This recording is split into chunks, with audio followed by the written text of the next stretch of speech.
they're videotaping.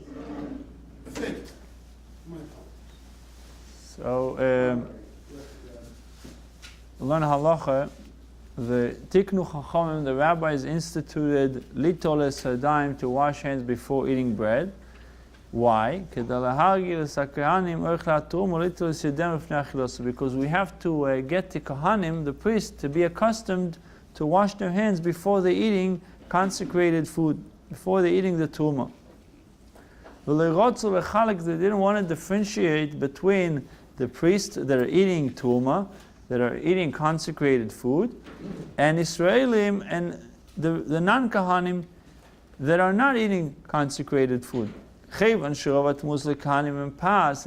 most of the truma, of the donations that was given to the Kahanim, is from the bread, Tiknu, they instituted litoles yadaim, to wash their hands specifically over the bread.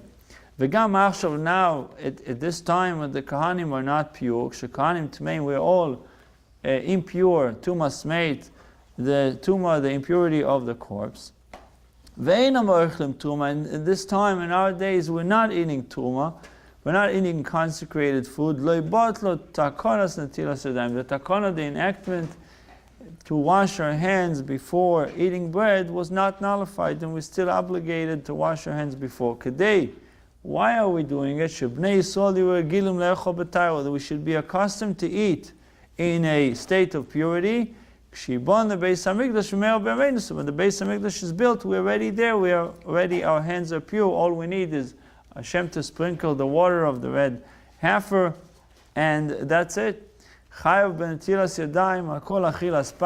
obligated to wash our hands every time we eat bread, especially bread that we say the bracha. And when it comes to the ametzi lechem and oretz, if we're eating, we say the bracha ametzi, we have to wash our hands.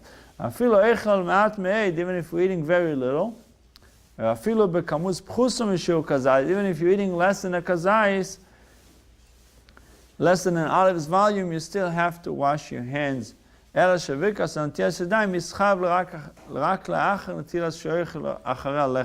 only difference is, if you have to wash your hands regardless if you're eating bread. Regardless of the quantity that you're eating, you have to wash your hands. The only thing is, if you're eating more than an olive's volume, then you have to say the bracha ametzi lechem noretz, like the size of an egg, then you have to say the bracha ametzi. But if you're eating less than an olive's volume, you don't have to say the bracha. You still have to wash your hands, but you don't say ametzi.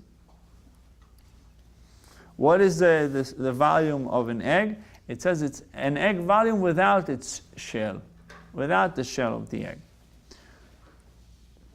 Because biblically, this is the measurement of food regarding something that is susceptible to tumah. In order for something to be susceptible to tumah, it has to be the size of an egg. On Shabbos, you have to eat a kazayis. Right, more, right? Shabbos. You can't eat less. Because a meal is when you wash your hands and you're having a meal. Whoa. And Shabbos, we are obligated to have 3 meals. Some say 4 meals.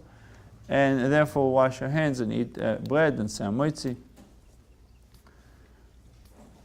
And this is, if you're eating the size of an egg's volume, it has to be within 3 or 4 minutes. If you're just nubbing on, you're taking a small piece of bread and you're eating it, and then you're waiting for 5-10 minutes and you're eating another piece of bread, that's not a real olive's volume. It has to be within 3 or 4 minutes, and some other opinions say 6-7 minutes, but this is the time span that needs to be with a time allotted to eat bread. Let's do the parsha. We're starting a new parsha, Parshas Mishpat.